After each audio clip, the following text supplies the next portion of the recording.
Entonces hoy vamos a hablar un poquito de medicina interna de aves. Para empezar, tenemos que recordar que las aves no son otra cosa sino, mm, por términos evolutivos, lo que en algún momento fue un reptil volador o alado. Podría ser por ejemplo, el pteranodonte. El pteranodonte era un reptil volador. O el Archaeopteryx. Este era el Archaeopteryx. Era un reptil que tenía particularidades muy similares a las aves actuales, ¿cierto? Y evolutivamente, muchachos, pues ellos lo que sucede es que hay una serie de atrofias de alguna serie de órganos y la evolución o la involución de otros, ¿cierto? Dando como resultado lo que hoy en día conocemos como aves. Esta imagen es para que ustedes entiendan que es factible, chicos, eso no lo pueden descartar, que algunos dinosaurios pudieran haber tenido plumas. Es muy factible que haya sido así. ¿Por qué? Porque las plumas generalmente no quedan fosilizadas. Es factible que un T-Rex, por ejemplo, se hubiera visto así. O sea, esto es absolutamente plausible, muchachos. Entonces, para entender el asunto también de las aves, hay que entender que las aves tienen un área de distribución geográfica que generalmente hay un aumento del número de especies cuando se acercan, por ejemplo, a la zona ecuatorial. Colombia es el país con mayor biomegadiversidad, el número de especies de fauna, de aves, y podríamos estar hablando de un poco de más de 2.000 especies que están representadas más o menos en 1.500 paseriformes y en otras especies de otras familias aviares. Lo que quiero que ustedes vean acá es algo que yo siempre he sido muy reiterativo y tiene que ver con el proceso evolutivo de las mismas aves. Por ejemplo, los reídos a través de la historia, posiblemente cuando Pangea existía como continente, estos continentes por separación y por separación de las placas tectónicas, o los precursores prehistóricos que quedaron inmersos en estas placas continentales, comenzaron a evolucionar durante los millones de años, como el ñandú en Sudamérica, el avestruz en África y el emu en Australia, emú y el casuario, ¿cierto? Estos bichos, perdón muchachos, chicos, son bien diferentes. Ustedes los ven, se parecen mucho morfológicamente, pero si hacen una autopsia, una necropsia de estos bichos, su tracto digestivo es bien diferente uno de otro. ¿Por qué? El ñandú es un animal casi que monogástrico.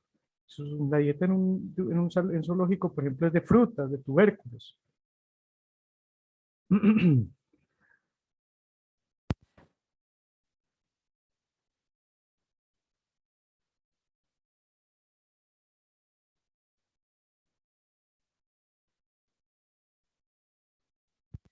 Particularmente me acuerdo que en el Pantanal de Mato Grosso casi muero por un ñandú, muchachos. Digamos, no sé, las carreteras son muy planas y son muy largas y son muy extensas y la gente se relaja. Entonces, seguro que íbamos, no sé, a 150 kilómetros, pues en una recta, y un ñandú nos salió de un lado para otro en la carretera. El carro hizo un zigzag a esa velocidad y afortunadamente no lo atropellamos, pero estuvimos a puertas de perecer en el asunto. Avestruz es un fermentador posterior. La dieta de un avestruz y de un ñandú es totalmente diferente. Un avestruz tiene que consumir lignina, celulosa. Un ñandú no.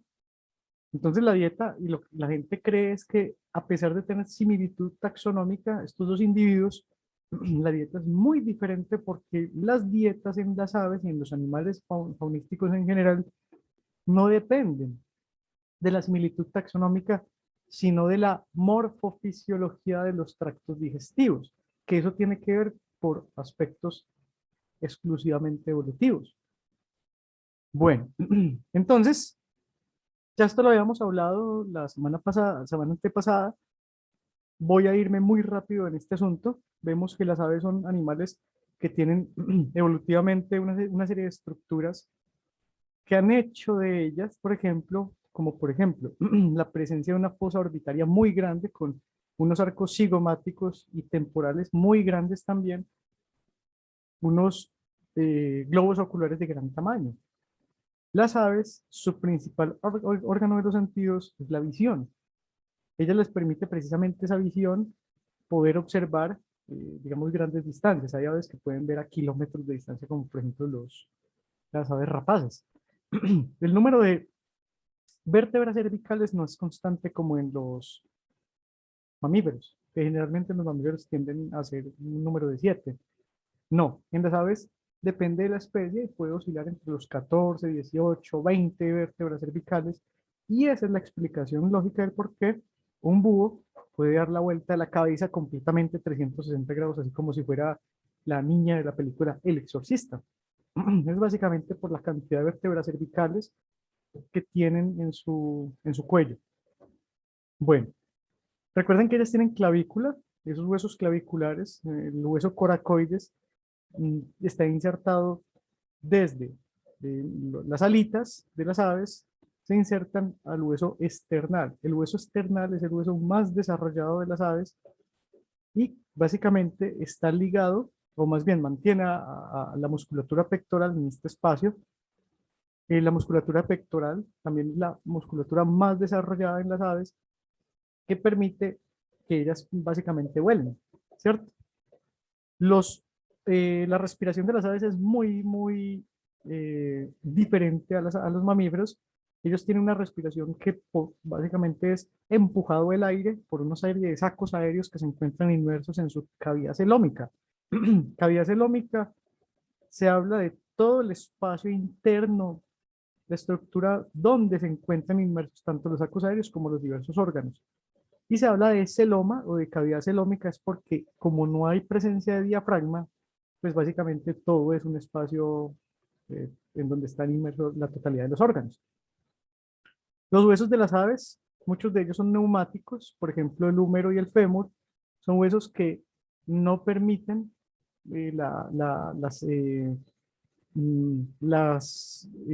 expresión de células de, por ejemplo, glóbulos rojos o glóbulos blancos, la maduración de las mismas tampoco, porque son huesos que están básicamente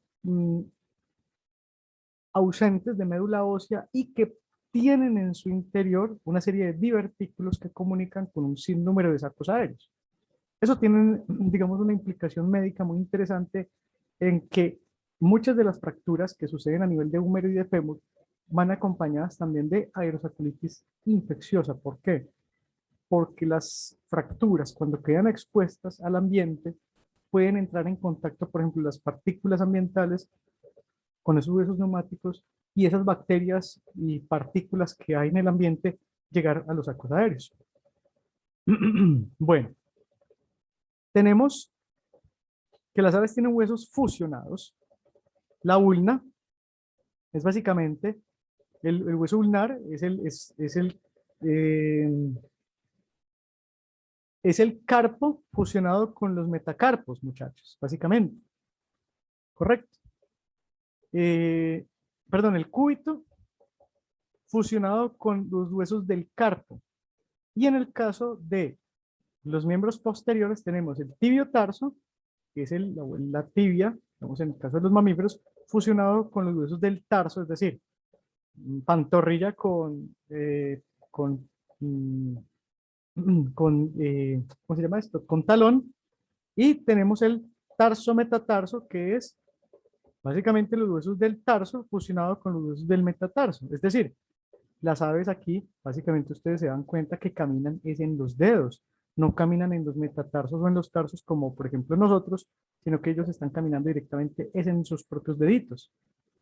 Esos huesos fusionados son huesos que tienen médula ósea y que básicamente pueden producir, no sé, células de todo tipo.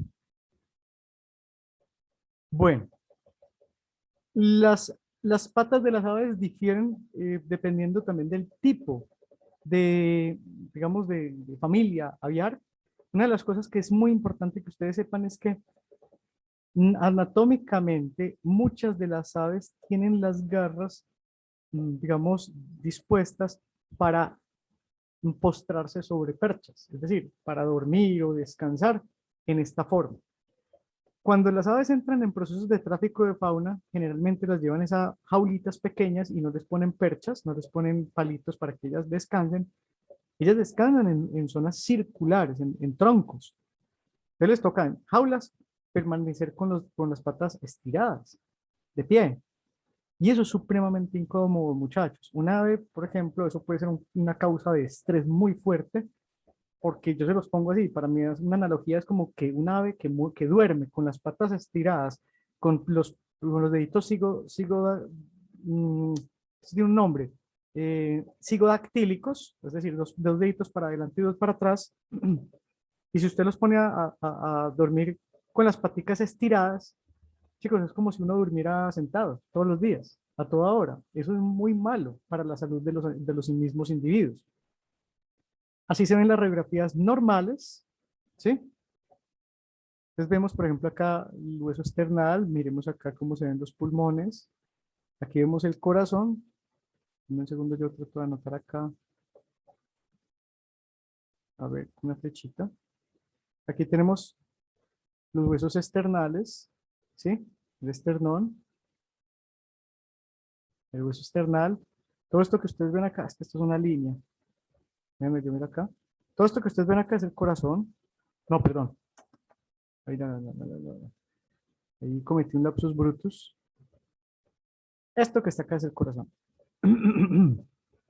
Y el corazón en las aves, recuerden que es un órgano tetracameral, dos aurículas y dos ventrículos, ¿cierto? Bueno, tenemos todo esto que está acá, el tracto digestivo. Aquí está el ventrículo y el proventrículo. Y todo esto es básicamente duodeno, yeyuno de ilion, para que se ven los riñones, sino que no se ven muy bien en esta radiografía. Y los espacios que ustedes ven acá, esto es un pulmón, esto por acá es el otro pulmón. Estos espacios que no se ve absolutamente nada, que están vacíos, básicamente son los arcos aéreos, muchachos. ¿Listo? Esos arcos aéreos son muy importantes para el proceso respiratorio. Bueno, vamos a borrar todo esto. En un segundo. Listo. El Zoom es muy bonito. Hay que utilizarlo mejor. Tiene muchas herramientas que uno puede utilizar y que de pronto uno no hace por falta de cacharreo. Así se ven las radiografías laterales, la misma cosa. Muchachos, las aves carecen de un músculo esternal, recuerden eso. Entonces aquí se ven, por ejemplo, los arcos aéreos. Los arcos aéreos siempre se tienen que ver translúcidos, tienen que verse así, ¿cierto? Bueno, esto ya lo vimos. Chicos, esto es algo muy importante que tiene que ver con la anatomía respiratoria. Las aves tienen una serie de anillos superpuestos y vean, muchachos, acá hay una cosa que sí es muy clara. Hay personas que intuban y hay personas que no intuban. Yo generalmente cuando hacía procedimientos en aves no intubaba. ¿Por qué? Porque los anillos son superpuestos uno de otro. Miren. Los cartílagos, entonces en el proceso de la intubación hay peligro y ya está reportado en la literatura que cuando usted intuba tráquea puede romper los cartílagos, ¿cierto? Y eso hace, por ejemplo, que en algunas circunstancias, digamos, la intubación no sea algo propicio. Yo pienso que la intubación debería hacerse en casos, por ejemplo, ya particularmente de cirugías tortuosas o que se tengan un tiempo relativamente extenso de duración. Entonces, miren ustedes acá. Las aves tienen tráqueas muy diversas. Miren acá, todos los diferentes tipos de tráqueas que tienen diferentes especies. Cisnes negro, los pavones, las grullas, miren las tráqueas tan curiosas, muchachos. Hay unas especies de crácidos y de anátidos y de galliformes. Cuando hablo de crácidos y anátidos me refiero a paujiles, me refiero a patos silvestres. Tienen unas tráqueas muy curiosas y hay algunas especies que se pueden incluso identificar cuándo es macho y cuándo es hembra porque la tráquea es más grande y se alcanza a tocar porque pasa por el espacio subcutáneo. Es como, como que sale de la cavidad torácica, pasa subcutáneo por esta estructura y vuelve e ingresa a la cavidad celómica. Es bastante curioso, muchachos. Hay aves, como por ejemplo los chauna chavarria. Vamos a mirar acá cuál es chauna chavarria, para que ustedes lo vean. Chauna chavarria, mírenlo acá. Chavarrí. Estos bichos, muchachos, mm, coexisten con la gente aquí en Colombia, en fincas. Lastimosamente son unos animalitos que han sido utilizados muchos con fines de tráfico de fauna por una razón. Hay fincas en la costa y en la Orinoquía que los agarran, los cogen de vida silvestre, muchachos, y literalmente los ponen a cuidar la finca. Ellos son muy agresivos y son muy bullosos y los utilizan, insisto, en la región Caribe. Miren, el área de distribución geográfica de Chabona Chavarria generalmente es en la región Caribe, ¿cierto? Yo diría que en la Orinoquía, yo no sé en la Orinoquía si hay, pero diría que en la Orinoquía hay. Bueno, quiero que miren muy bien algo bien particular. No tiene mucho que ver con la clase, pero pues es algo bien particular de esta especie. Miren esta foto. Vamos a ver si se alcanza a ver bien, si tiene un buen monitor, si tiene un buen acercamiento. Miren esta foto. Miren esto que tiene acá, este paujil, perdón, este chavarrí. Eso es una espuela. Chicos, los chavarris se defienden con esas espuelas en las alas. Literalmente pelean así, o sea, con las alitas, cuando se pelean, hacen como así. Y son muy agresivos, chicos. Y esas espuelas dan duro y pueden lacerar a una persona, por supuesto que sí. Entonces, pues son mecanismos de defensa de los animales. ¿Por qué les quiero comentar este caso? Porque estos bichos y algunos anátidos, por ejemplo, Dendrosigma autumnalis, sí, Signa autumnalis, miren acá, el pato pisingo. Estos bichos generalmente tienen una tráquea donde pasa, eh, digamos, o tiene una pequeña abertura en algunas especies de patos, una serie de abertura, miren acá, que hace que cuando el animal está en el proceso de inspiración o de expiración, esto es en un emú, ese aire pasa a un estado o a un sitio diferente, es decir, sale de la tráquea y va al espacio subcutáneo. Alguna vez, muchachos, un ex estudiante que tuve me llamó y me dijo, profe, es que tengo un pato con carbón, me dijo. Y yo, ¿por qué me dice que tiene carbón? No, porque es que tiene como gas subcutáneo. Cuando hay carbón sintomático bacteriano, por Clostridium chavoi o por Bacillus anthracis, uno de los signos que se puede presentar en esas dos circunstancias es que en un cadáver comienza a acumularse gas a nivel subcutáneo. Eso es un indicador, por ejemplo, de alguna de estas bacterias que les acabo de mencionar. Pero en aves es normal. Ustedes cogen un pato, le comienzan como a sentirle la piel y se siente como si fuera, déjenme yo con la analogía.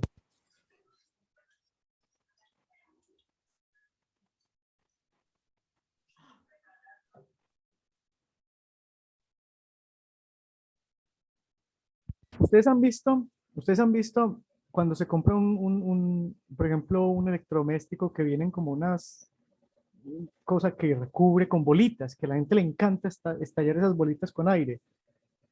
Bueno, si ustedes cogen a un pato, a un chavarrí, a un anátido de estos, ustedes van a sentir que la piel hay gas subcutáneo y se siente como si fueran esas bolitas de aire. Es bastante peculiar, ¿cierto? Pero es completamente normal.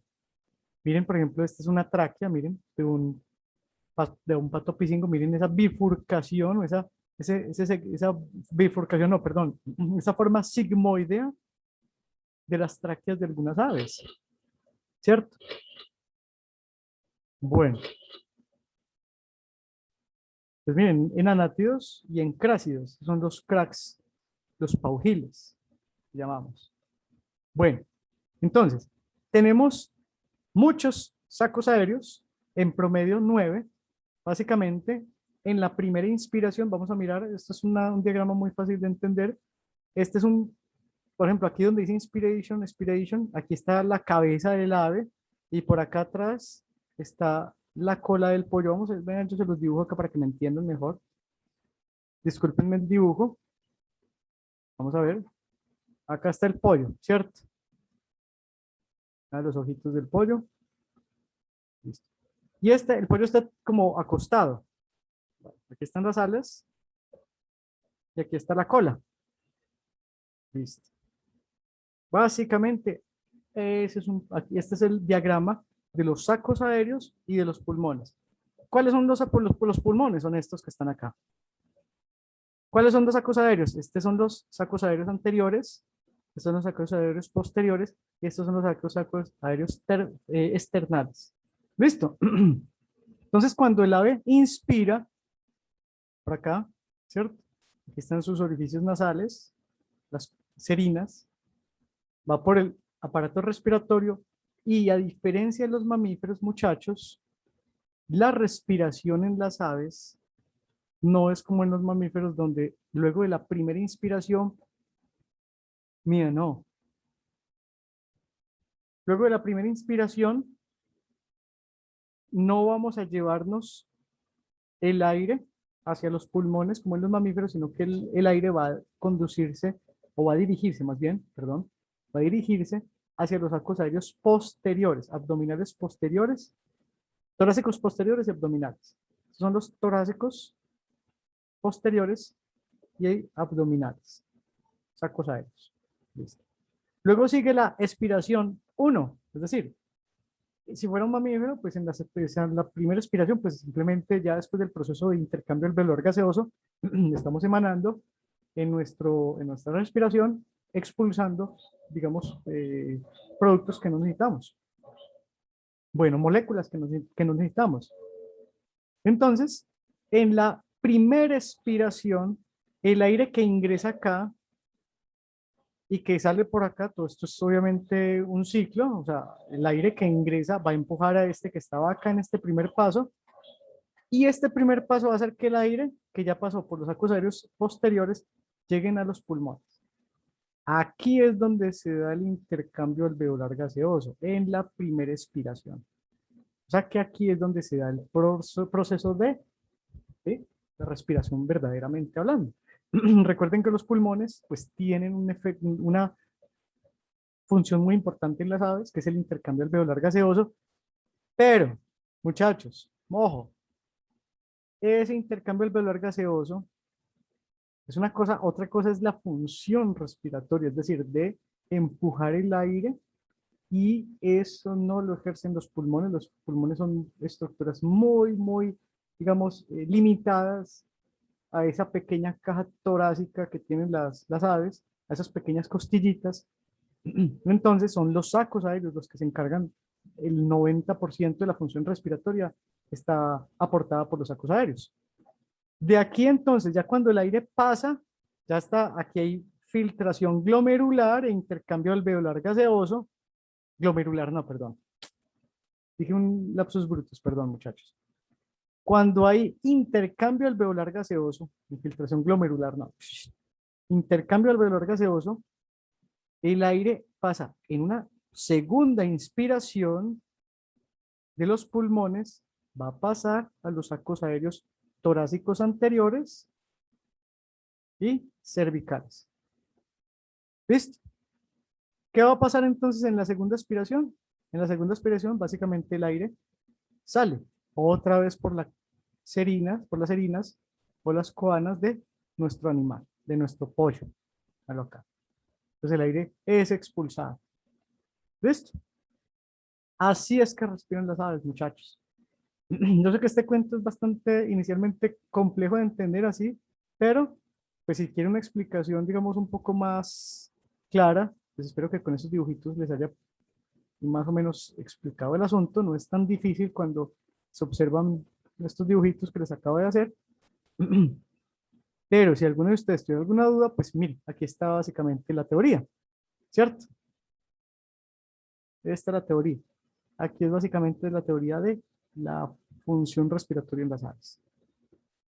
Bueno, entonces, ¿cuál es el órgano de fonación de las aves? La siringe que se encuentra en la bifurcación de la tráquea, eso también lo habíamos visto en la clase pasada. Si vemos entonces fotos de sacos aéreos jóvenes, los sacos aéreos tienen que observarse, perdón, de manera translúcida en una necropsia o una radiografía. Una radiografía no pueden verse radiolúcidos, no se pueden ver como estructuras llenas de líquido, llenas de, por ejemplo, eh, mm, por ejemplo, que sean similares al hueso. No, perdón, radiopacos, radiopacos. Entonces, en imaginología, pues les dan una clase de eso bien buena. Este es el tejido conectivo, básicamente, de los sacos aéreos, que para nosotros algunas veces es difícil verlos, precisamente porque en el momento de las autopsias, de las necropsias, uno se rompe todos los sacos aéreos. Así es un saco aéreo normal, así se deberían observar. Miren que aquí incluso está partido como con el bisturí, ¿cierto? Este es un saco aéreo anormal. Miren que aquí hay una hemorragia que está llevándose gran parte y hay mucha irrigación. Los sacos aéreos no deberían tener toda esta irrigación que posiblemente sea un golpe, un traumatismo, una infección. Y este saco aéreo está cada vez peor. Este es material purulento caseificado. Recuerden que el material purulento en aves es granulomatoso, es decir, es como el queso costeño. Inmunológicamente hablando, ese es el tipo de estructura que sucede no solamente en inflamación crónica, sino también aguda. La orofaringe de las aves es así, muchachos. Esto es una orofaringe de un pequeño avestruz o un emú, no sé qué es. O no, un emú no, un ñandú. Un emú, no, parece un emú. Si ustedes ven toda esta parte que está acá, vamos a mirar con vamos a hacer el dibujito.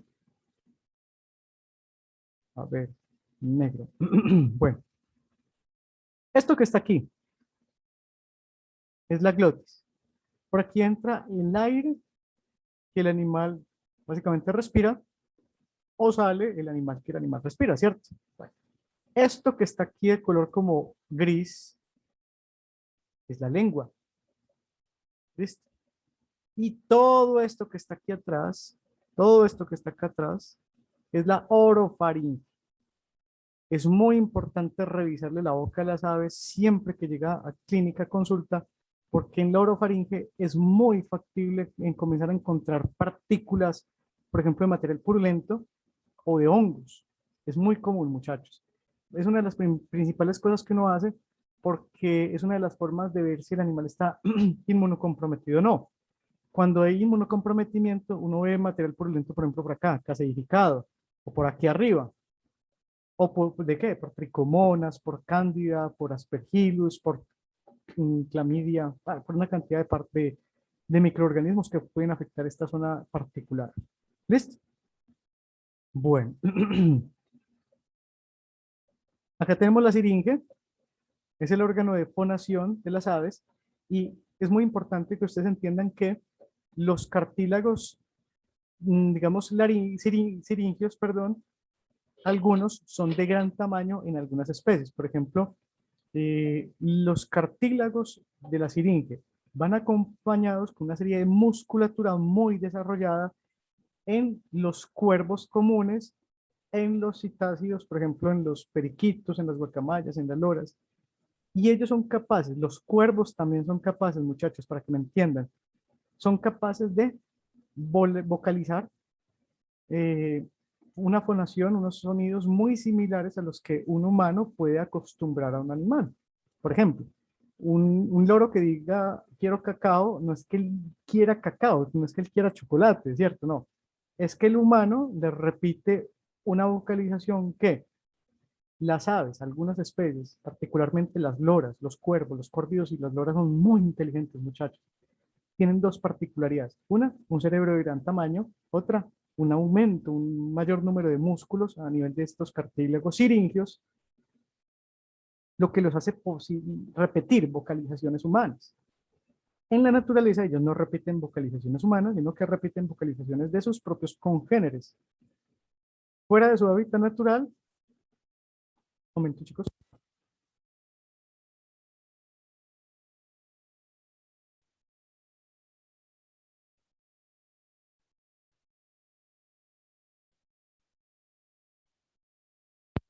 fuera de su hábitat natural,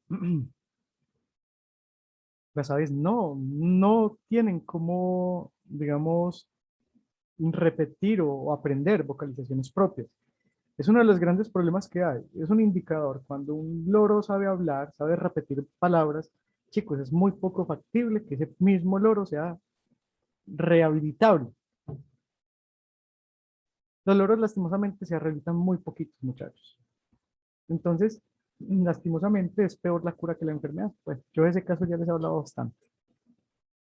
Revisemos lo mismo que habíamos visto la clase pasada, la musculatura pectoral la más desarrollada, órgano tricameral con metabolismo hepatorrenal, es decir, cualquier fármaco que vaya en miembros posteriores generalmente va a llegar rápidamente a riñón, va a haber filtración glomerular y el medicamento no se va a filtrar, no se va a diseminar por todo el cuerpo, dando como resultado un gran problema a nivel de la terapéutica. Por eso siempre la administración parenteral de fármacos debería ser a nivel intramuscular, específicamente en la musculatura pectoral. Hay ausencia de glándulas sudoríparas. No vamos a tener, por ejemplo, inglubio en todas las aves. Hay aves que no tienen inglubio, por ejemplo, los búhos no tienen buche. Hay aves que no tienen, por ejemplo, vesícula biliar, por ejemplo, en palomas y en algunos citácidos. Y recuerden que muchas aves, a pesar de no ser, incluso pueden ser carnívoras, todavía presentan dos sacos ciegos, pequeñitos, algunas más grandes que otras. Por ejemplo, el saco ciego de los avestruces es enorme. El tracto digestivo de un avestruz es casi idéntico al de un caballo, muchachos, para que me entiendan. El sistema urogenital hace que tengamos que hablar de evolución. El ovario izquierdo es el presente, el ovario derecho se encuentra involucionado, es una colita vestigial.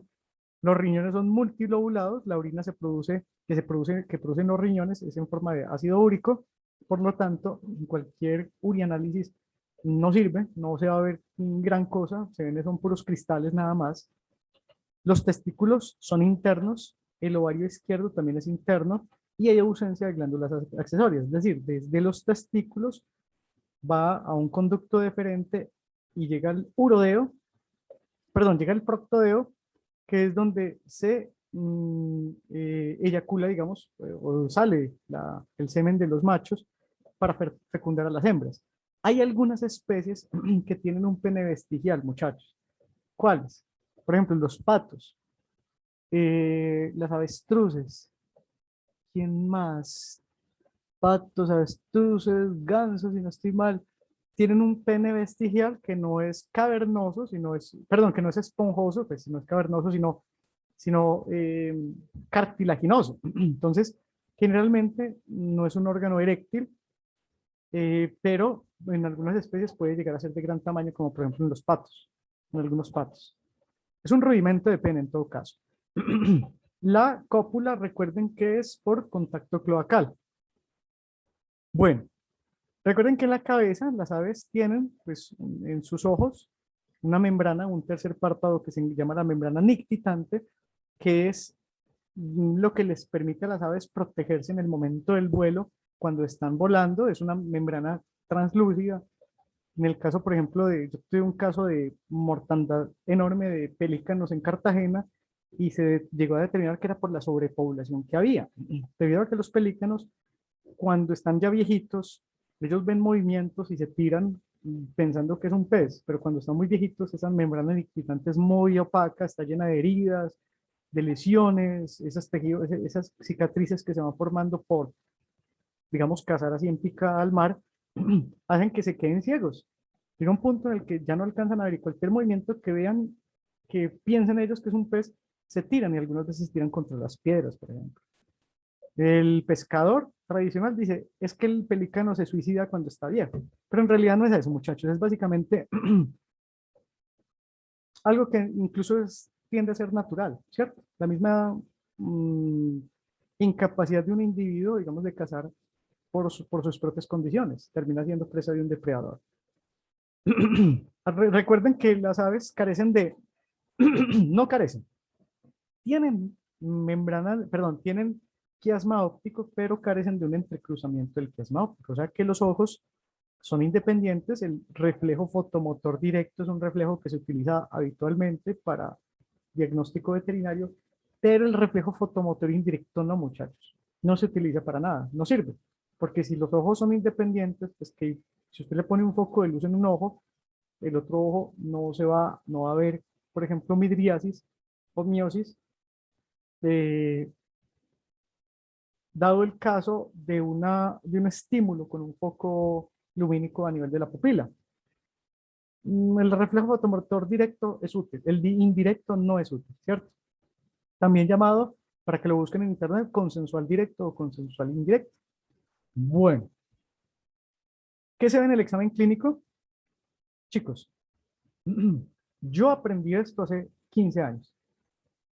Lo ideal es que todos los animales, las loras, cuecamayas, perdón, loras no, las aves en general, cuando llegan a un centro de atención y valoración, se les debe tomar una radiografía. La radiografía dice mucho en las aves. Lo primero que hay que mirar es la anamnesis, su comportamiento, cómo se observa dentro de la jaula, si está respirando muy rápidamente, cómo es el color y la textura de la materia fecal, el estado de hidratación, sobre todo en las párpados y en las patas.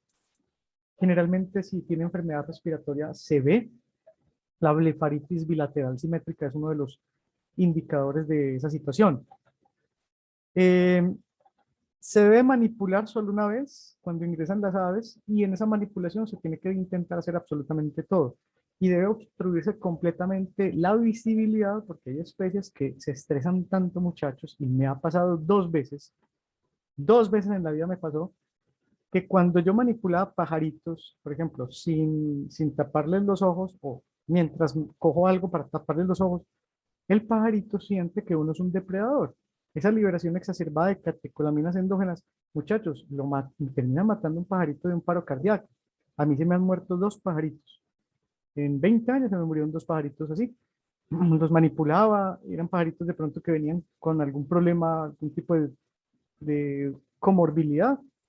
Es difícil identificarlo en un individuo tan pequeño que cuando uno los manipula, es básicamente paro cardíaco. Para evitar ese tipo de problemas, muchachos, en la manipulación, siempre lo ideal es tratar de obstruir la visibilidad de los animales.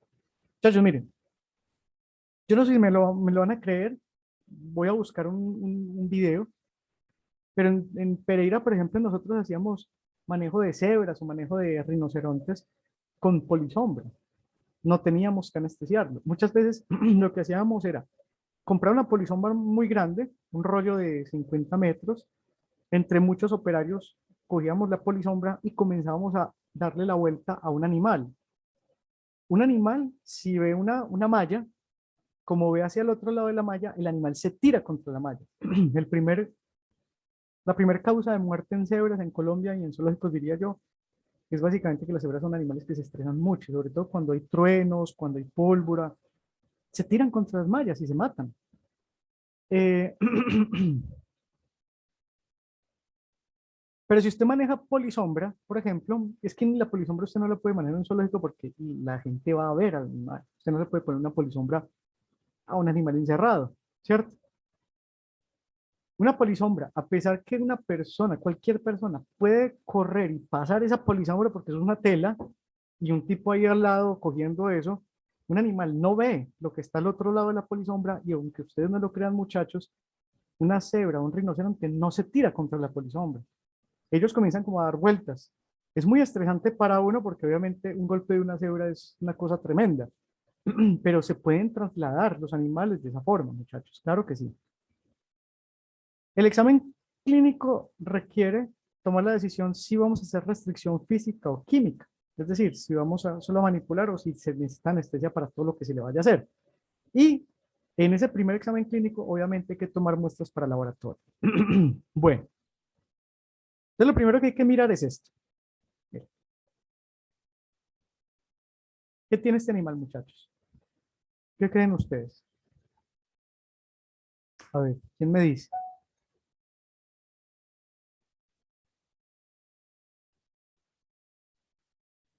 ¿Qué tiene esta guacamaya? Bueno, es que están estudiando para los... Cierran con las plumas, profe. Exacto. Esto es un desplome infligido. Exacto. Listo, Michelle, bien. Pero entonces ahora mira este. ¿Y este es qué? ¿Qué tiene este? Esta es una guacamaya Ara ararauna, así se llama el nombre científico. Ara ararauna. De este no me es el nombre científico, esto es una guacamaya, esto es una cacatúa australiana. ¿Qué le pasa a este bicho? ¿Quién me dice? Es alopecia, profe. No, Desplume por estrés no, Jorge, ¿cómo va a hacer desplume? ¿Cómo va a alcanzar a quitarse las plumas de los cachetes o de acá del cuello? o alguna patología. ¿Qué creen que tiene este animal? ¿Quién me dice? Hongos. No. Un 5 mejor dicho, en el parcial le pongo 5 décimas. Si saca 4 5 le pongo 5. El que me diga qué tiene este animal. Imagínense, estoy regalado. Profe, y si es así que, Sara, ¿y por qué crees que es así? no sé, de genética, de naturaleza, No, Sara. Piense y vuélveme a decir, Sara.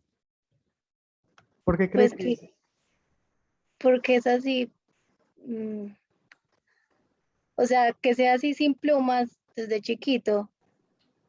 Listo. Sara, yo le voy a dar a usted la nota. Casi. Pero mire, básicamente esto es un polluelo. No se dejen engañar. Las aves nacen muy grandes, nacen cabezonas. Esto no es un desplume autoinfligido, esto es un polluelo, muchachos. Esta especie es esta misma. Esta es adulta y esta es recién nacida. Esta es una foto del libro, pero la traigo es para que, Sara, me recuerda en el momento de la evaluación, ¿listo? Por favor. Bueno, entonces, chicos, ¿por qué hablan la lora? Bueno, y las aves en general, porque ellas tratan de llamar la atención. El desplome autoinfligido, aquí hay un error, no es autoinfligido, es infligido, tiene que ver con una causa diversa y tiene que ver sobre todo con problemas de tipo etológico o comportamental, por aburrimiento y frustración. ¿Por qué razón, muchachos? Porque es que es muy común que la gente meta dos especies de loras, miremos acá rápidamente. Vamos a mirar una cosa acá. Mire, resulta que la gente dice, no, es que yo tengo una lora en la casa, ¿cierto? Y resulta que, mire, hay lora de frente amarilla, hay lora de cachetes amarillos, hay lora de frente roja. Esta lora, por ejemplo, es amazona amazónica, que es la de cachetes amarillos. Esta lora de frente amarilla se llama Amazona ocrocéfala y es más grande que Amazona amazónica. Y la Amazona autumnalis, que es la de frente roja, miren que es diferente a Amazona ocrocéfala. Chicos, ¿por qué les vengo a decir toda esta cantidad de datos de diversas especies de loras? Porque la gente cree que un loro es la misma especie y no lo es. Entonces, lastimosamente, muchachos, es muy habitual encontrar en una misma jaula traficantes y gente tenedora, pues, ilegal, que tiene, por ejemplo, una especie amazónica en una jaula con una amazona ocrocéfala. Literalmente, muchachos, es como si nosotros nos pusieran en la misma jaula con un Homo neanderthalensis, ¿cierto? O con un Homo floresiensis. Nosotros somos Homo sapiens, pero no somos la misma especie de un neanderthalensis. Entonces, ellas también son capaces de reconocer, por ejemplo, a sus propios congéneres. Cuando las meten meten, por ejemplo, dentro de jaulas, dos o tres especies diferentes, eso es muy estresante para ellas. Entonces, ese desplome autoinfligido tiene que ver mucho también con la frustración y con el bullying, porque las aves se hacen bullying entre ellas, sobre todo cuando hay confinamientos excesivos. ¿Listo? Ya muy poco y muy inhabitual es con problemas hormonales, parásitos externos e infecciones bacterianas y fúngicas. ¿Por qué poco probable? Porque chicos, miren, les puedo asegurar que el 70% del desplume autoinfligido, como en este caso esta cacatúa, es por patrones de tipo comportamental. ¿Qué me he encontrado yo en la casuística en todos los años? Aves que están al lado de un perro, la gente no se da cuenta, pero un perro es un factor de estrés para un pájaro. Aves, por ejemplo, que las aves hacen parejas, muchachos. Algunas de ellas tienden a ser monógamas. Pues ese cuento de la monogamia, muchachos, no sé, estamos como muy revaluados en algunos puntos. Y qué pena con ustedes, pero vuelvo e insisto, esto no es amor. El amor es un paradigma humano, desde mi punto de vista. El amor básicamente es un embriago ahí de neurotransmisores, tres: oxitocina, dopamina y serotonina. Y ya, ese es el amor. Las aves pueden tener liberación de neurotransmisores, pero cuando hacen pareja, lo que sucede es que se necesitan. Es decir, la hembra mientras cuida a los polluelos, el macho tiene que ir a buscar comida, o viceversa. ¿Por qué? Porque si alguno de los dos falta, pues se mueren todos, principalmente de hambre. Entonces, si alguno de los dos falta, generalmente un ave tiene que conseguir una pareja rápidamente. O sea que más que monógamos, muchachos, podríamos hablar que las aves son monógamas sucesivas. No le pongamos tanto romanticismo al asunto, ¿cierto? Es algo más biológico que romántico. Bueno, esto es lo que vemos nosotros, diferentes casos de desplume autoinfligido. Aquí vemos, por ejemplo, casos Profe, normales. Dime. disculpa, te interrumpo. Entonces, ¿por qué algunas aves cuando se hacen ese tipo de desplume, perdón, por qué no les vuelve a crecer las plumas? ¿Por qué se quedan Sí, así todas peladas? eso es una muy buena pregunta. Porque resulta que, miren, esta diapositiva la va a ver bien. Me da un poquito de tristeza porque esto es de un libro. Yo tuve muchas casuísticas realmente, pero pues uno en medio de la casuística como que no le toma fotos a todo, pero uno debería tomarle fotos a absolutamente todo. Entonces, por ejemplo, esta que está acá, lo que es que está muy, muy oscuro, vamos a ponerlo en blanco. Esto que está acá es básicamente una foto oscura de aquí. Esto es una lesión y sangre, esto es sangre. Vamos a borrar bien otra vez todo esto acá. Volvemos a poner. Esto aquí, a ver, denme un segundo. Esto que está aquí es sangre, ¿cierto? Y todo esto que está acá es como de color marrón. Resulta que las aves, cuando llega un punto en el cual ese desplume autoinfligido es tan exacerbado, es como las aves se vuelven como tan loquitas por el encierro. ¿Por qué, muchachos? Porque recuerden que las aves practican el autoacicalamiento. Y ese autoacicalamiento, que no es otra cosa sino la reorganización de las plumas con esa saliva, cuando se parten, o digamos, es que el acicalamiento en todas las especies es muy... produce liberación de endorfinas, endógenas, ¿cierto? Endorfinas. Los primates nos acicalamos. No hay nada como decirle a la pareja, pues no sé, los que tengan pareja, que le consientan a uno el cráneo, la cabeza, ¿cierto? Eso es muy, muy, muy animal, muchachos. Las aves también lo hacen, pero su forma de acicalamiento lo hacen principalmente con el pico. Lo hacen con ellas, con sus congéneres, o lo hacen con ellas mismas. Y cuando lo hacen con ellas mismas, es en zonas donde alcanzan a llegar básicamente con los picos. Entonces, por ejemplo, ese acicalamiento no se hace en la cabeza. Ese acicalamiento se hace principalmente en la zona de la musculatura pectoral, que es donde básicamente alcanza. Por eso es tan fácil reconocer, muchachos, un desplume autoinfligido con un problema hormonal, porque es que un problema hormonal se vería así. O un problema de piojos, por ejemplo, si es un caso muy extremo, se ve así, muchachos. El pollo pelado por todos lados. En cambio, en un desplume autoinfligido solo se ve es la zona. Pero cuando el caso es muy grave, chicos, automutilación. Entonces son casos que hay que manejarlos muy pues, con medicación incluso, pues yo no creo en eso, pero chicos, con lo que haya, hasta medicina homeopática, porque son casos de animales muy locos. Como yo no soy etólogo, yo siempre en este tipo de casos siempre termino dejándome ayudar. ¿cierto? Pero el tratamiento para un desplome autoinfligido, jóvenes, básicamente es tratar de evitar el factor de estrés que está ocasionando esto. O sea, hay que hacer un estudio muy fuerte sobre cada uno de los individuos. Bueno, la materia fecal de las aves, miren muchachos, tiene una porción oscura y tiene una porción clara. Esa porción oscura, que es esto que ustedes ven acá, es la que nosotros enviamos a laboratorio. Esta no sirve. ¿Por qué? Porque esta es la orina de las aves. Estos son uratos. ¿Para qué me sirve esta muestra? Quizá para, por ejemplo, yo quiero mirar si hay alguna bacteria y algún PCR, listo. Pero para un urianálisis no tiene ningún tipo de función. Y no solo tengan cuidado, muchachos, es que ustedes cuando mandan un coprológico no se debe enviar todo esto. Un coprológico solo se envía la porción oscura. ¿Por qué? Porque si envían todo esto, por ejemplo, estos cristales, o sea, muchachos, esto se ve como cristales en microscopía. El laboratorista clínico no va a ver absolutamente nada. Vamos a mirar cómo se ve eso. Cristales de urato. Vamos a poner acá. Cristales de urato. En un segundo vamos a borrar acá. Y ya les digo, les muestro cómo se ven los cristales de urato en microscopía óptica. Miren así. Entonces, no, muchachos, realmente, miren, se ven así. Ay, perdón. ¿Vemos esto acá? Se ven como así.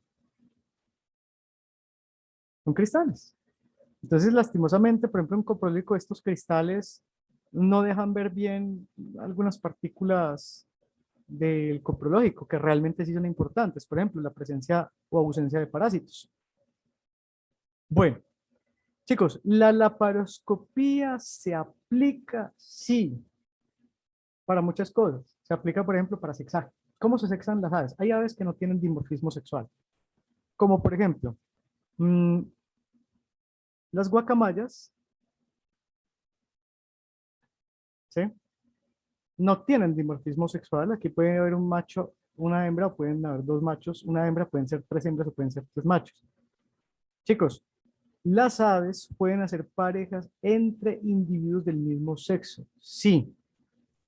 Eso de que las parejas del mismo sexo es algo antinatural, no, muchachos. Eso ha sido reportado en más de 1.300 especies, 1.500 especies, y cada vez hay más reportes en casi que todas las especies. Hay, particularmente hablando, comportamientos de parejas entre el mismo sexo. ¿Qué he visto yo? En la práctica, muchachos, parejas machos, parejas hembras, parejas macho-hembra, parejas sí, pues hay de todo. Siempre se pueden dar pareja guacamaya humano. Una guacamaya puede ver a un humano como su pareja, muchachos. Un loro puede ver a un humano como su pareja cuando está muy loquito. Claro que sí, eso puede pasar. Esto puede pasar también. Parejas entre individuos lejanos, pero digamos similarmente taxonómicamente hablando, pues, semejantes, se encuentran por allá como en familia. Porque son géneros, no, se encuentran en género. Género Arara una, Ara, y este es Ara Coróptera. Choróptera se escribe. Bueno. Entonces, la laparoscopía exploratoria, muchachos, tiene dos funciones. Una, obviamente, diagnóstica. Es una de las cosas más utilizadas. Por ejemplo, aquí en una paloma se miran los actos aéreos para, por ejemplo, la presencia o ausencia de material purulento. Pero una de las cosas por las cuales más la usan los veterinarios de fauna silvestre es para el sexaje de las aves. Porque como ellas, algunas no tienen dimorfismo sexual, hay formas de caracterizar si es macho o hembra. Una, por cariotipaje. Dos, por cromatografía. Son técnicas especializadas, no son fáciles de hacer. Y tres, por laparoscopía exploratoria. Actualmente se está tratando también de hacer PCR de cromosoma femenino, pero es la laparoscopía exploratoria la más utilizada, muchachos. Obviamente es una técnica invasiva. Lo que hace el veterinario es anestesiar al animal, tiene que ir cercano a los sacos aéreos abdominales posteriores y tiene que revisar si hay presencia del ovario izquierdo o de los testículos. Por eso es que se utiliza la laparoscopía para hacer el sexaje de las aves. Así se ven los testículos, muchachos, en un laparoscopio. Haga de cuenta. Yo lo hice muchas veces en zoológico porque no, pues, era la única forma de diseccionar las aves y así se ven, muchachos. Bueno, y hay otra forma también que es muy utilizada la laparoscopía en la revisión de la cavidad o de la orofaringe. Insisto, por aquí ingresan todas las bacterias, todos los virus, todos los parásitos, todos los protozoos. Entonces en orofaringe encontramos una gran cantidad de cosas, sobre todo cuando son animales inmunocomprometidos. Así se ve el orofaringe normal, así se debería ver, ¿cierto? La glotis. Bueno, presencia de lesiones físicas. Entonces, por ejemplo, esto, muchachos, muy común en zoológicos y en CAPS, a las aves se tienen que marcar. El microchip algunas veces es muy grande, en algunas aves un microchip es una puñalada, muchachos. Entonces, muchas aves que son marcadas en zoológicos en la pata derecha, generalmente, eso no es una camisa de fuerza, pero generalmente es así, sí, se hace así, los machos se marcan en la pata derecha y las hembras en la pata izquierda. Y estas bandas tienen un número. Es que imagínense ustedes un recinto donde hay 50 pájaros todos iguales. La única forma de poder usted identificar cuál es por medio de una banda, como por ejemplo esta. El problema es que estas bandas tienen que ser compradas, jóvenes, en empresas que vendan bandas especialmente diseñadas para la ornitología, es decir, para aves. ¿Por qué? Me he encontrado yo en la casuística muchas veces que la gente le pone bandas de cualquier metal, de un aluminio. Las aves son muy fuertes en sus picos. Una lora es capaz de cerrar su propia banda tratando de quitársela. Entonces, por quitársela, al contrario, la cierra más y lo que ocasiona es este tipo de procesos ulcerativos. Las infecciones en patas, muchachos, las más comunes. Muchachos, miren, esto es solamente un bosquejo de la medicina de aves porque estos son temas enormes. Y les estoy hablando de los casos clínicos que en la literatura se consideran los más comunes. La próxima semana vamos a ver casos clínicos míos para que ustedes más o menos vean la comparación entre la teoría y la práctica. Los casos clínicos más comunes son la hipovitaminosis A. ¿Por qué se da, muchachos?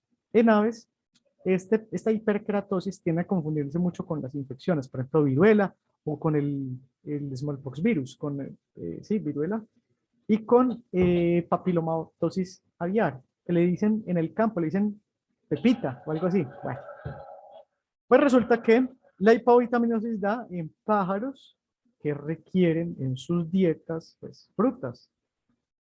La gente que tiene periquitos o que tiene, por ejemplo, canarios, es muy habitual encontrar que los canarios comen alpiste con agua toda su vida. El alpiste es como decir, pues ellos comen, sí, semillas, sí, por supuesto. Nosotros comemos huevo con arroz y el huevo con arroz es muy rico, muchachos.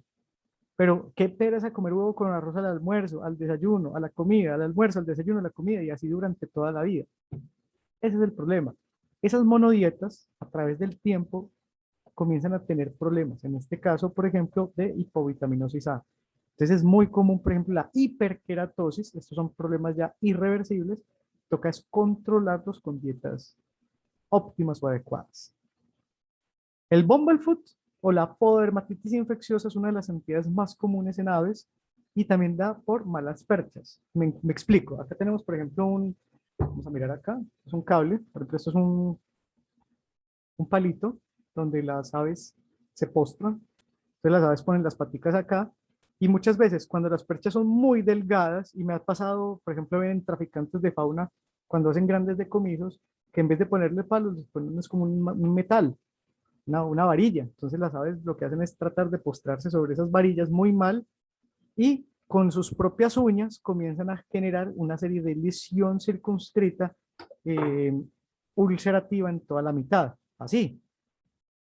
El bumblefoot tiene 3 estadios, un estadio que puede ser trabajado o manejado, digamos, con antiinflamatorios, como en este caso, un segundo estadio en donde ya hay que tratar no solamente antiinflamatorios, sino antibióticos, y un tercer estadio donde ya la lesión es tan grave, esto es puro material purulento, caseificado, que toca hacer la extirpación de ese trozo, hay que remover todo este cojinete plantar. Y muchachos, realmente es complejo. Esta tercera fase es muy estresante. A las aves hay que ponerles casi que miren, unas medias Las aves que no soportan el estrés, por ejemplo, hay algunas especies, por ejemplo, esas aves de patas largas, aves de ciénagas. Chicos, esto no lo soporta un ave, el estrés es demasiado alto y generalmente tiende a morir. Yo tuve un problema de Bumblefoot de podermatitis en flamencos, en mi Phoenicoptero ruber. Y muchachos, no se imaginan el problema que es esto, porque esta zona es supremamente irrigada e inervada. Y yo tuve un flamenco a puertas de la muerte, no por el Bumblefoot, sino por la hemorragia que tuvo profusa en el momento de la cirugía. Esta es una cicatriz ya de Bumblefoot, de podermatitis infecciosa ya resuelta, ¿cierto? Bueno. ¿Cómo es el material purulento en las aves? Miren, se tiene que tratar de remover en su totalidad la cápsula piógena caseificada granulomatosa y el tejido conectivo.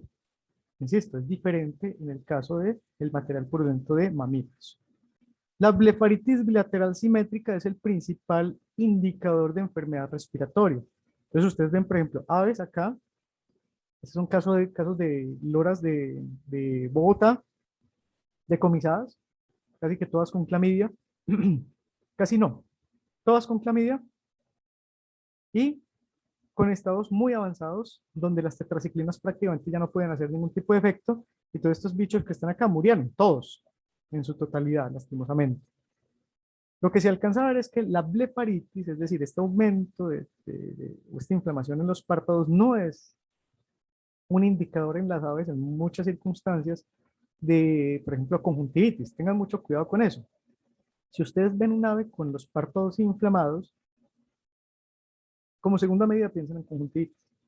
Como primera medida piensan en enfermedad de tipo respiratoria. ¿Por qué?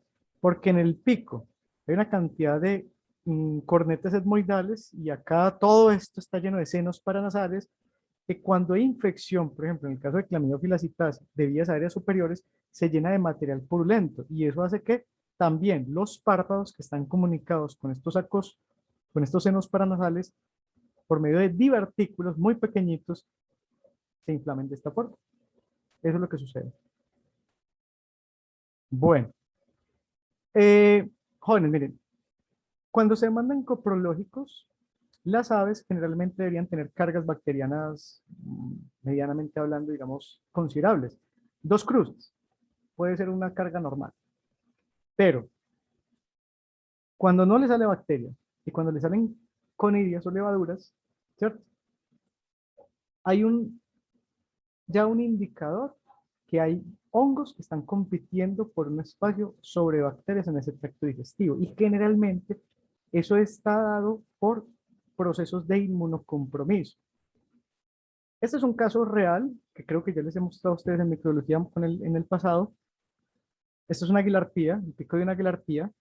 Yo no sé si todos conocen la arpía harpía. Arpía arpija, perdón, me equivoqué, es al revés.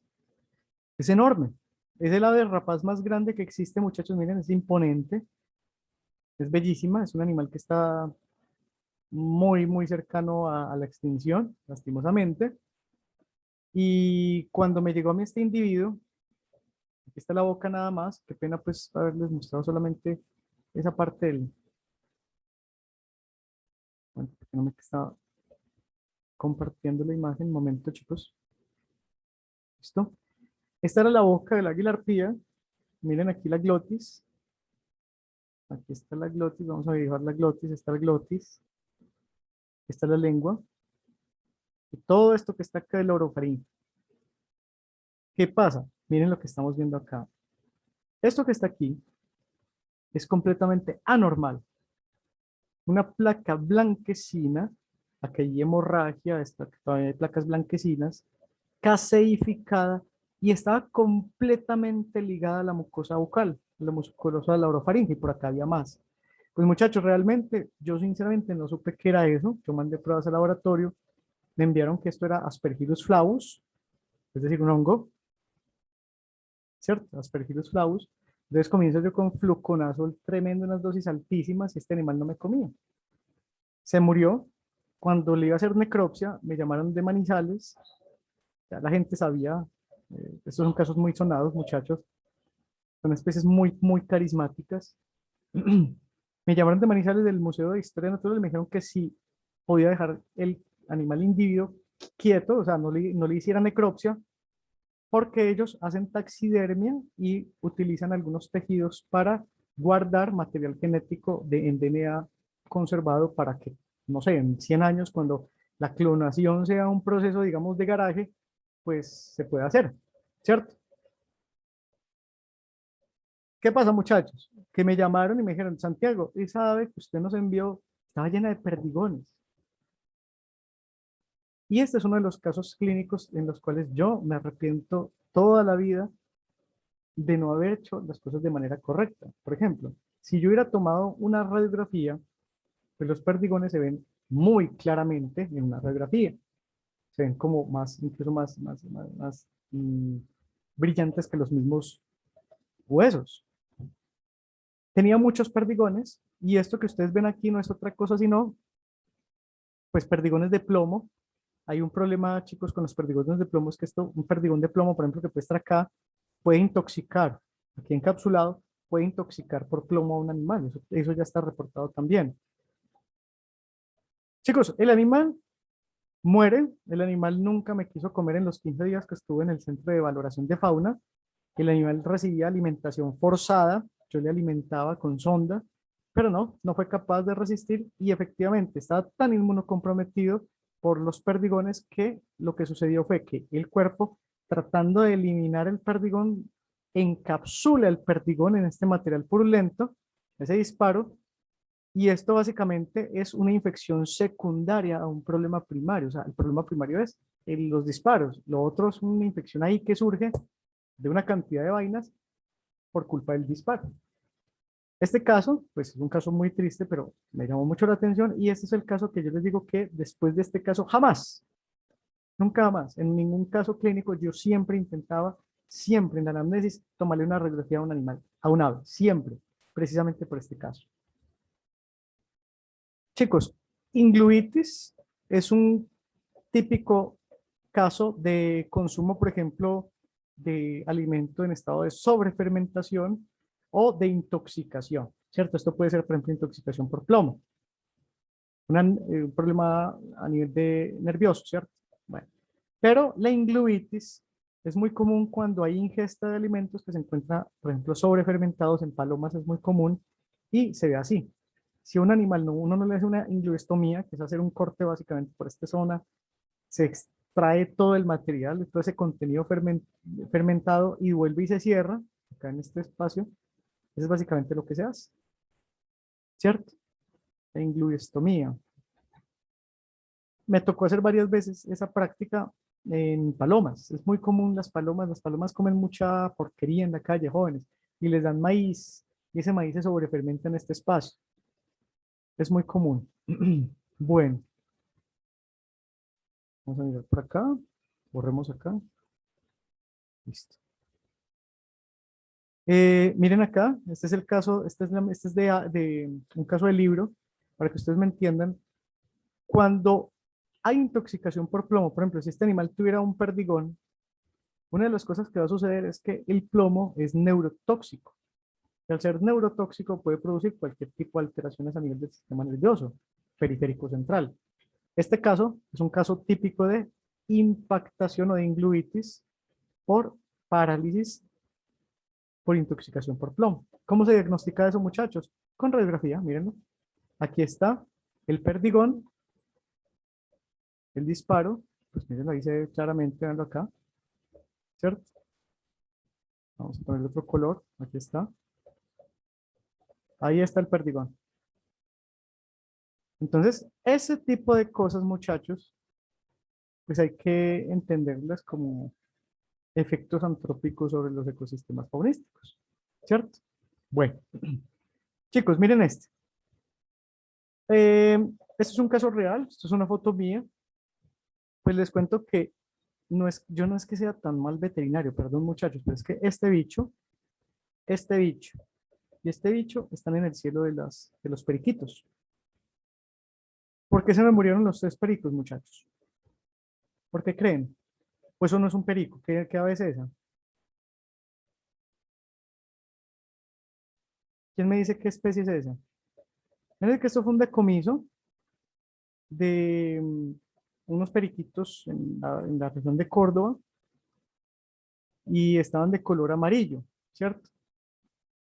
Eh, Chicos, lastimosamente, sí, hay gente muy mala, hay gente muy ignorante también. Esto es básicamente decoloración con Blondon y oxigenta, muchachos. Esta es una especie que se llama Brotogyrus jugularis, no es una especie de este color, miren, pues básicamente un Brotogyrus jugularis. Un segundo. Vamos a buscar acá Brotogyrus jugularis. Aquí está el jugularis. Brotogyrus jugularis, vamos a buscarlo aquí. Listo. Entonces, los periquitos son así, verdes, ¿cierto? Aquí en el Valle de Aburrá hay una cantidad de Brotogyrus jugularis, pues son cualquier cantidad, pero es porque los han traído de algunas regiones distantes y básicamente se vuelan y han colonizado, por ejemplo, el Valle de Aburrá lo tienen muy bien colonizado. Pero resulta que esto es lo que sucede. Hay gente, traficantes, que le es más fácil vender estos pericos y los venden no como pericos, sino como otras aves. Miren, muchachos, uno de mis primeros casos clínicos, en Cali, yo era un ya apenas me iba a graduar y llegan con dos animales muy parecidos a una codornices, pero de colores muy vistosos así, como amarillos, y tenían un mechón de plumas acá en la cabeza. Entonces la señora que lo llevó al zoológico de Cali, lo llevó porque estaban muy enfermos y dijo, yo me acuerdo muy bien, es un caso de hace 20 años, dijo, estos son dos aves del paraíso africano. Me las vendieron yo no me acuerdo, es como 500.000 pesos. O sea, en realidad fueron las codornices más caras de Racomundo. Le vendieron cada una como a 500.000 pesos, pues estaba hablando de un dato cercano, pudo haber sido, no sé, 200, 300.000 pesos, pero fue un billete, un billetal, por codornices que decoloraron con blondón y oxigente y que le arrancan las plumas de la cola y se las pegan con pegante de la frente. Entonces, para los traficantes es mucho más fácil optar por la ignorancia de la gente y vender los animales de esa forma, pero el problema es que las aves, muchachos, son supremamente susceptibles, por ejemplo, a los tóxicos medioambientales. En las minas, los mineros siempre llevan un pajarito al fondo del socavón para, no para tenerlo de compañía, sino porque ellos tienen que cuando hay acúmulo de gases, el primero que se muere es el pajarito. Y es verdad. Cuando hay acúmulo de gases, posiblemente usted bajo unas condiciones de, digamos, encierro, no siente la diferencia de concentración de un gas. Eso puede pasar. Eh, yo tuve un caso clínico en Barranquilla, muchachos. Una señora llegó con un pajarito muerto, o sea, ya el pajarito estaba en rigor mortis. O sea, no fue un caso clínico realmente. La señora llegó con el pajarito, me dio mucho pesar porque se ve que lo quería mucho, llevaba casi 30 años con el pajarito y llegó llorando. Me dijo, hay que hacer algo y bueno, vamos a mirar. Lo saqué, le hicimos un masajito cardíaco, ¿no? Estaba en rigor mortis ya estaba incluso comenzando a ponerse frío. Y en medio del llanto ella nos explicó que no sabía, que de pronto se había muerto de manera natural porque estaba en la cocina, ella estaba como lidiando con un problema que tuvo en la cocina y el pajarito de un momento a otro se murió. Y yo le pregunté, ¿qué problema tuvo usted en la cocina? Y me dijo, no, es que se me estaba quemando un teflón. Chicos, ese teflón mató al pajarito. Los pajaritos son muy susceptibles, mucho, mucho, las aves en general, a los tóxicos ambientales, mucho, mucho, mucho. Todos estos brotelleres jugulares que ustedes ven ahí, por más de tratamientos de, digamos, para corregir la toxicidad, no muchachos, el grado de toxicidad es demasiado alta y ellos son muy sensibles a esos tóxicos ambientales. La ingluitis también puede darse, por ejemplo, por la administración de lácteos. Los lácteos generalmente tienen un metabolismo ácido y a nivel del inglubio pueden cambiar el pH, que da como resultado un éstasis del inglubio. Bueno, aquí me toca hacer un dibujo para que me entiendan, porque ustedes nunca me lo han entendido, pero me toca mostrárselos. Aquí está el pajarito, este es el pico, pero estamos hablando que el pajarito está como patas arriba. Entonces aquí está un ala, aquí está la pata, y aquí está la otra pata, ¿cierto? Y aquí está la cabeza, como patas arriba. Bueno, así está el pajarito. O sea que todo esto que ustedes ven acá, todo esto que ven acá, es como el abdomen del pajarito, la cavidad celómica del pajarito. Bueno, resulta que las aves, sobre todo las que de ornato, sufren generalmente, muchos paseriformes, un aumento de volumen en alguna zona y generalmente hay un diagnóstico diferencial por ese aumento de volumen.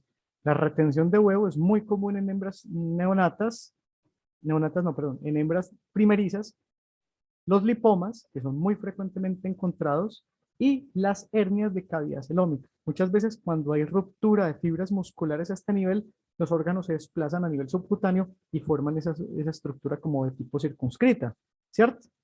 Bueno. Entonces miremos, este es un caso clínico que también tuve.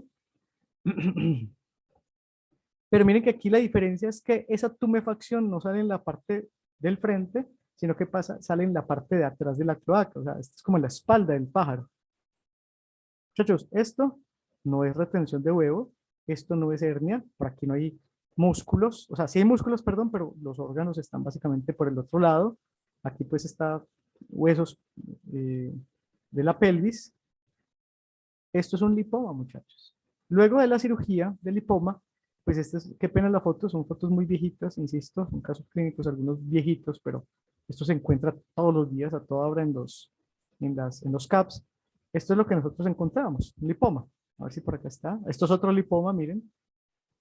¿Este es qué? Un dendrosigma autumnalis, macho o hembra, muchachos. Miren el rudimento de pene. Miren el pene de las patas. Es un pene vestigial, es bastante curioso. Esto que ustedes ven acá es esto.